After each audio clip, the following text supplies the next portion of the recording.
approach it on a opportunistic but more on a strategic level. And we actually have invested heavily in this on a global scale. So we have roughly now 700 employees working with in that area of blockchain. We have a big hub now in New York. We have another one in Dublin. And we also have founded a blockchain institute in Germany with roughly 70 people working with the blockchain. And we currently work a lot on point of use.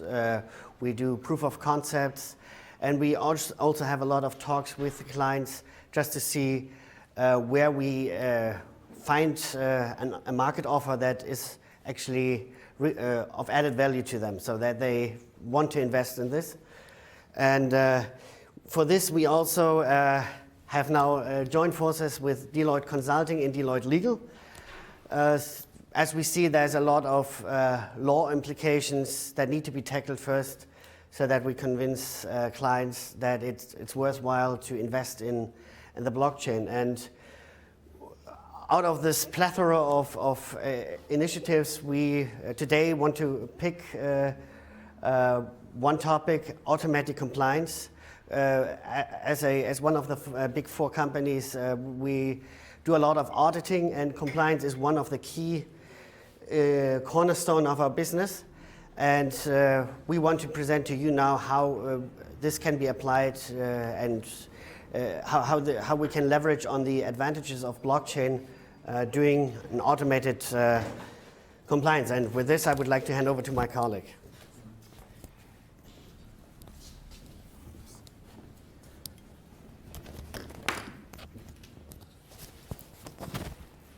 So, thank you very much. My name is Alex, I'm from Deloitte, and we are trying to figure out what is the basic use case for blockchain in the compliance framework of a company. Yeah, it could be a bank or a big automotive or whatever. So I want to have an open discussion with you. We have some fields where I'm quite critical, like the contract thing that we were just listening to. I think there might be some issues from a legal perspective to finally replace the law by the code or vice versa. Analytical jurisprudence used to be a big issue here, especially here in Prussia. In the 18th and 19th century, this was tried by mathematics to put in Roman-based law into a calculatable system. Huge efforts, discussion went on for over 200 years and concluded in the result that without undefined legal terms and without the judge looking at it and try to explore the will of the parties, it's not possible to put in place a mathematic-based, logical legal system that fits for all cases and makes the result of a court process foreseeable. So I don't know, with our abilities that we have today in coding, maybe we are better now, but from my perspective, from a philosophical point of view and also from a democratic point of view, the legislator is the parliament. I see some issues, but I see some advantages which we face. We do business integrity and internal investigation. That's our major topic at Deloitte Legal Business Integrity Service Line. So we are in VW. Maybe you heard about the little issue that they have. Yes, we're doing the investigation, forensic and everything. And maybe you know something about the settlement that VW reached with the Ministry of Justice, that they settled the criminal proceedings with them. And maybe you can read it in the internet, what the settlement agreement contains, and you can see there a passage where they really have like a formula where they say you did this good, so minus 5 million, and you did this bad plus 100 million, and so on and so forth. And during the investigation went on, maybe somebody read it in the newspaper, what happened at VW. There was something that they did not like, the US authority. Maybe you know that VW did misconducted during the ongoing investigation. They tried to manipulate a database. Yeah? So this cost them roughly, I don't know, $100 million or so, because the US authority are not pleased during an ongoing investigation if you try to fumble around with the database. So I would like to have an open discussion with you. So what do you think? What could be the benefit of blockchain here, seeing this VW? I mean, some data was manipulated. How can this happen? I mean, what is the benefit that you maybe see when you use blockchain in that context when it comes to manipulating databases? No. Transparency is one good thing, yes. That's because of the distributed ledger system, that you have a couple of stakeholders that can simultaneously and near real time look into the data. This is one thing. And when it comes to the database manipulation as such, one element is, of course, everybody would see it. And what about manipulating blockchain? Can you just, like a database, can you, yeah, exactly. As far as I'm informed, it's quite difficult to manipulate because in a regular database, you got the license thing and you got the administrator. So you have one person who has the right to change things in a database. So, and here comes the human error factor, that of course if this person has a conflict of interest scenario and that he maybe wants to change a database, the guy with the license, he can. And with blockchain, in a distributed ledger system, it would be far more difficult. Yes? Yeah, but who do you distribute the database to? Because it would need to be outside of Volkswagen to be... Could be, but in my point of view, not necessarily. Not necessarily. If it is in a distributed ledger system, if you have the database on blockchain, you have one block after the other. Yeah? You get the hashtag of the block before, so it makes the chain auditable for everybody. So this is the transparency thing in combination with that it's almost impossible, as far as I'm informed, to manipulate an existing block because the new block is hashtagged on the next one, so you got the chain up, like Bitcoin, you know. You can always see he got Bitcoins and then the transformation to that person was confirmed and so on and so forth. So you can also do it on a private blockchain where you have the stakeholders predefined. For example, we come to that later, the regulator or the whatever, internal compliance or who else may look into the thing. But in general, we explain this later, but you have several databases, yeah, which you may keep. You not replace the databases by blockchain, but you can put information, you can hashtag it and put it on the blockchain to make it highly auditable and seeable for almost everybody. So if we continue,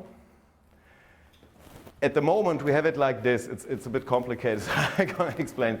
You got the customers, KYC process or whatever, you name it. I mean, you receive data, you need to store the data, you have different databases. Yeah, like one KYC process or AML provisions, you got to monitor the behavior of your client. So different parts of a bank, for example, have to monitor the behavior. Is he buying derivatives or not? Is he, you know, whatever financial transactions he does. And in a complex bank, it comes to the point that you store the data in different databases. So, and due to AML provisions in Germany, you have to be able to, when somebody asks you a question, an authority, you got to be able to deliver information within a certain period of time.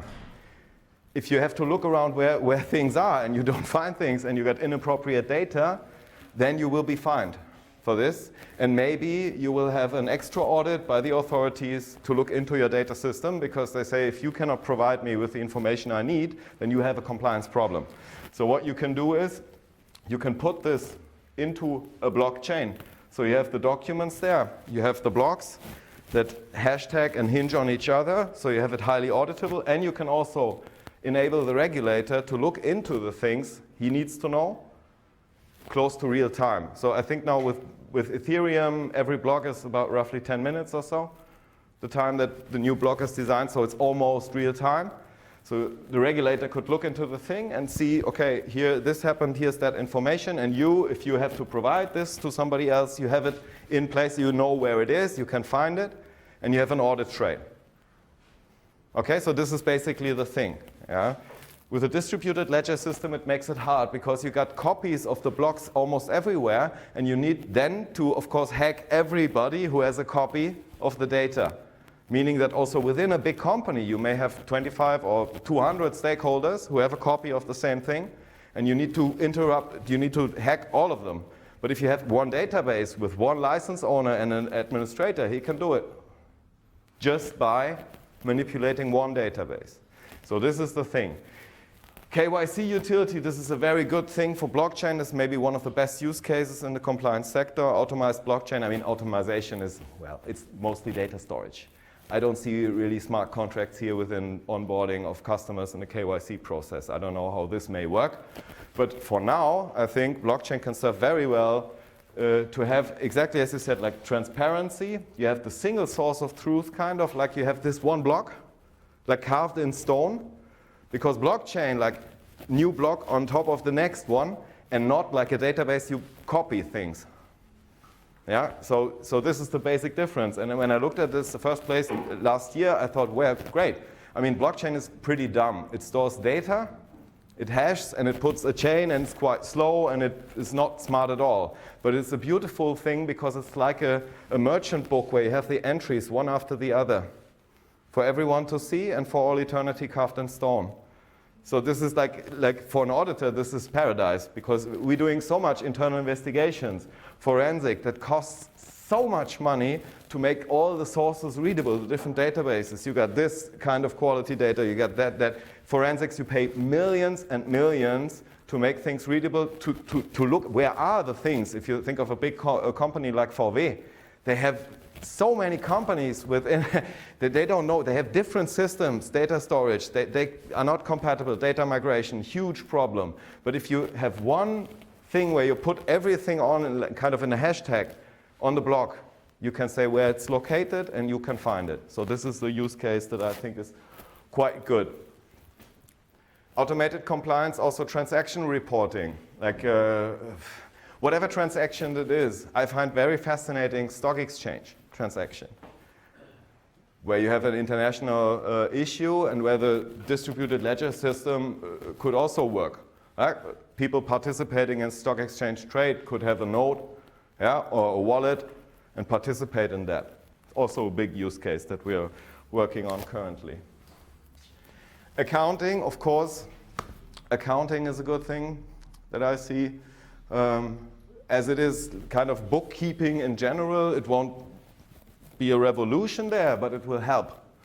It makes it auditable, yeah, and you have it in a place, and you can always have a good audit trail, and you can provide others to have real-time access to the information, almost real-time. So basically, this is what I think what blockchain could right now already do with regard to compliance framework. So maybe you have additional ideas or questions, because this is several use cases we have in place, but with business integrity and compliance, this is one thing. As an internal investigator, I would say this is helpful already now. Yes, please. Is there a practical problem in respect of the size of the blocks after a while? Scalability is a problem, but we have now the, I think, third generation of blockchain. If there's a coder here, correct me. So Ethereum is kind of the second, and now we have a third generation, which is in the testing phase now. So scalability is a problem, but it will be solved in the near future. But for this purpose, I think it would, on Ethereum, it would work already. Yeah, we have proofs of concept there. So the amount of data is not that big. It's just the hashtag, a little hashtag, basically to locate on which database the information is and what it basically contains. So depending on scalability is a big discussion, I know, but we think and our technicians think that the problems that might be there will be solved in the near future. Yes? Please. You mentioned, like, for example, Volkswagen having their own kind of blockchain. No, they not have it. They should have had it. Yeah, they should have. How do you manage that they have kind of, I mean, it's based on the nodes having opposite interests, and if like 50% of the nodes kind of align their interests, they can still manipulate it? Yeah. So how do you make sure that in one company you don't have... Yeah. This is, if you have this consensus principle, like you're talking about Bitcoin blockchain now with this consensus, yeah, you can also replace that. I mean, you can have a private blockchain within a company which is not public, yeah, and you can also have a trusted party in the middle, yeah, because in a company you will always have governance, compliance, you will have the internal audit and all of those guys, the different stakeholders who also have a say in what is and what is not. Yeah, legal department saying you may not do this, and so on and so forth. So what you can do is you can have a distributed ledger system with the different stakeholders, yeah, that have something to say on the issue, yeah. Like you don't have this majority voting thing. So like we have to separate this public blockchain with the kind of anarchist internet approach. This is a completely different thing. I'm not talking about this, and I'm not even talking about putting data on Ethereum on a public blockchain. You can do this, of course, but it would be too hard for me to explain to the data protection officer that this is not an issue. So I would tend to make it a private blockchain, yeah? Then you would have the different nodes, like for example, the board, yeah? The board, they also have to supervise. I mean, what do they supervise? Very little things, but you could give them access, and then you could also use legal techniques to provide them with the information that they need. So they could also look at it. So you can distribute information within the house, of course with additional software which got nothing to do with blockchain. Yeah? But if you design the software properly that the right stakeholder gets the right information, and there we're closing in on the things that we heard before, that like you can automate certain things. You can tag information as valid for this person but not for this person. So you can kind of predefine what you actually look into. Yeah, and so you replace this consensus mechanism, this distributed ledger system in the internet, by a distributed ledger system within the company and within the stakeholders of the company. Yeah? So this is what I will see, because it's always huge confusion. The people have masses of data and don't know where to look at, and sometimes they don't know where to find it. And when you come to an audit situation or to a criminal prosecution where you have to conduct an internal investigation, you are facing this problem every time. You don't find the data. If you find it, it's expensive to make it readable, yeah, and the people don't know what the other people do, and I did not know this, and who, and whose fault is this, and you can read it in the media every day. Yeah, now the supervisory board, and who, and I did not know, and who he knew, and he didn't, and so on and so forth. And in addition, on top of that, they try to manipulate databases to make confusion complete. And what does the authority? Fines.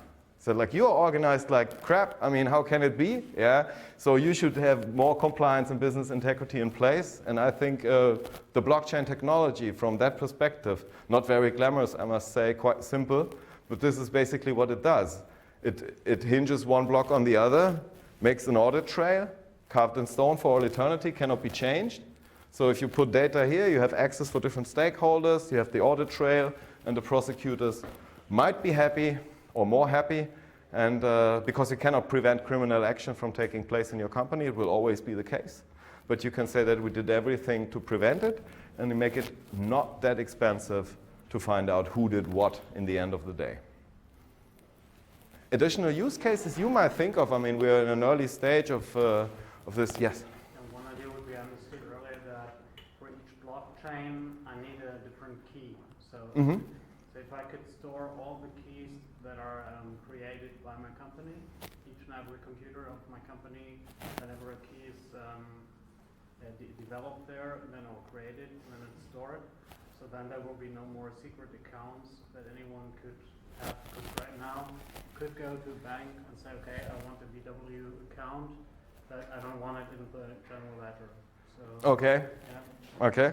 Where, so they had, I think the Siemens, they had the problem that they had accounts that were not stored anywhere. So you could avoid that.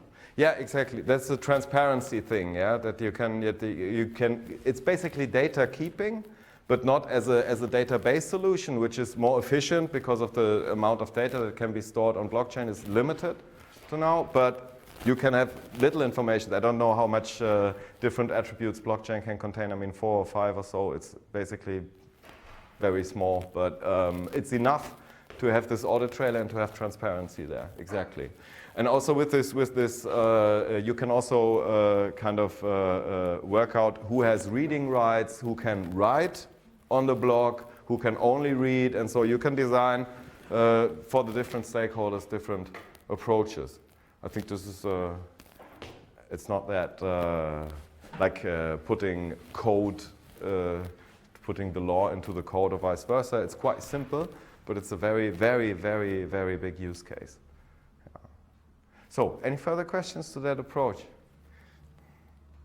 Maybe one more thing on the security side. We have a proof of concept for a bond that's issued on base of blockchain, which is a perfect, shows also the good thing that it has when you store this data on blockchain, because you can actually see who has it, who sells it, to whom, and where is it. And if you, for example, like if you pay a divvy or so, you know who it is, yeah, who to pay it to. I mean, right now it's via Clearstream. It's a massive, very expensive thing, market claims process, so on and so forth. But if you put this on a blockchain base, would also be a huge cost saver and give additional transparency to securities trading. And in New York, they are already trying this on the stock exchange.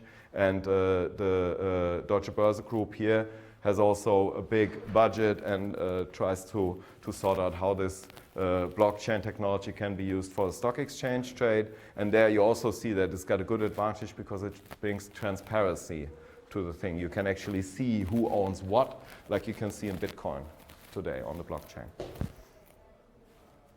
Yes? We add two use cases. External counsel for a big bank in Austria CE. We use blockchain for intergroup payments. So banks belong to the same group. Payments are going on the blockchain. Mm-hmm. And FX transactions. Yeah. Yeah. Real-time FX transactions. Exactly. That's also, exactly. We have several startups. I got 2 startups that are clients that they are on Swift and SEPA and trying to do this. And they are trying to get a banking license on that basis. But this will take some time to get a full banking license in Germany. But we will start with the ZAG-Genehmigung. That's the payment system.